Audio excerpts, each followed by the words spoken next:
Let's spike news at 7। प्रधानमंत्री नरेंद्र मोदी की अध्यक्षता में नई दिल्ली में हुई केंद्रीय कैबिनेट बैठक में भव्य यानी भारत औद्योगिक विकास योजना को मंजूरी दे दी गई। इसके तहत देश भर में 33,660 करोड़ रुपए की लागत से 100 plug and play industrial park बनाए जाएंगे। केंद्रीय मंत्री अश्विनी वैष्णव ने बताया कि इन पार्कों को ऐसे शहरों में विकसित किया जाएगा जहां इंडस्ट्रियल इकोसिस्टम की संभावना है। सरकार को उम्मीद है कि इस योजना से करीब 15 लाख सीधे रोजगार पैदा होंगे और देश के मैन्युफैक्चरिंग सेक्टर को बड़ा बढ़ावा मिलेगा। 100 ऐसे शहर जहां पर इंडस्ट्रियल इकोसिस्टम बनता है या बन सकता है, वहां पर investment ready plug and play industrial parks बनाए जाएंगे। करीब भारत सरकार की तरफ से सपोर्ट होगा 1 करोड़ पर एकड़ और मिनिमम 100 एकर्स का रिक्वायरमेंट इसमें एलिजिबिलिटी के लिए चाहिएगा। हालांकि इसको नॉर्थ ईस्ट और हिली एरियाज के लिए 25 एकर्स ही रखा जाएगा। 6 वर्षों का ये प्रोग्राम है, 6 इयर्स का प्रोग्राम है और इसमें राज्य सरकारों के साथ मिलकर और सेंट्रल पीएसयूज के साथ मिलकर डेवलप करेंगे।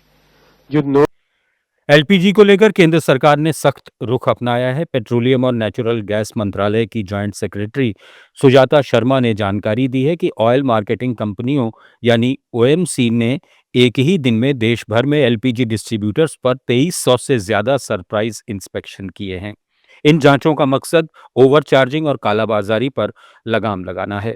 वहीं केंद्र सरकार ने राज्यों और केंद्र शासित प्रदेशों को कमर्शियल एलपीजी का अतिरिक्त 10% आवंटन देने का ऑफर भी दिया है। हालांकि इसके साथ एक शर्त रखी गई है कि राज्य सरकारें एलपीजी से पीएनजी यानी पाइप्ड नेचुरल गैस की ओर लंबे समय के बदलाव को बढ़ावा दें। सरकार का यह कदम साफ तौर पर संकेत देता है कि अब फोकस पारदर्शिता के साथ साथ क्लीन और सस्टेनेबल एनर्जी पर भी है। आने वाले समय में पीएनजी को बढ़ावा मिलने से गैस वितरण व्यवस्था में बड़ा बदलाव देखने को मिल सकता है। 22 स्टेट्स और यूनियन टेरिटरीज में डिस्ट्रिक्ट लेवल मॉनिटरिंग कमेटी भी सेटअप हो गई है।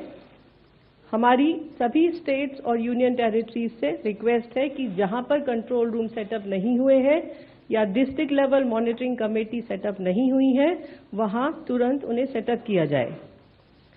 एनफोर्समेंट एक्शन में रेड्स जारी हैं, सीजर्स जारी हैं और एक्शन लिया जा रहा है अगेंस्ट ऑल माल प्रैक्टिसेस।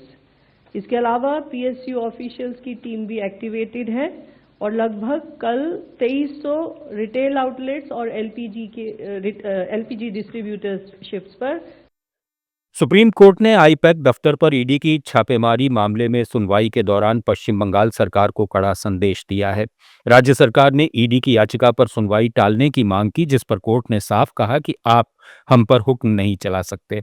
जस्टिस प्रशांत कुमार मिश्र और जस्टिस केवी विश्वनाथन की बेंच ने कहा कि बिना लिखित जवाब के बहस करना राज्य सरकार की कमजोर स्थिति को दर्शाता है।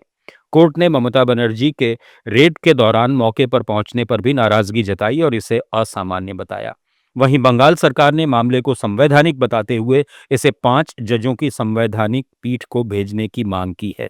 सरकार का कहना है कि ये केंद्र राज्य संबंधों और अनुच्छेद 32 से जुड़ा गंभीर मुद्दा है।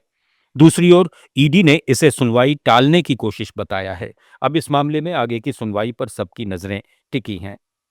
छत्तीसगढ़ के बिलासपुर में शंकराचार्य स्वामी अभिमुक्तेश्वरानंद सरस्वती ने यूजीसी के नए नियमों को हिंदुओं को बांटने वाला बताते हुए इसे राष्ट्रद्रोह करार दिया है।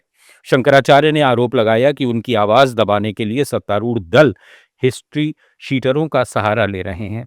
उन्होंने कहा कि वे लगातार गोरक्षा की बात उठा रहे हैं, लेकिन सरकार इस दिशा में ठोस कदम नहीं उठा रही।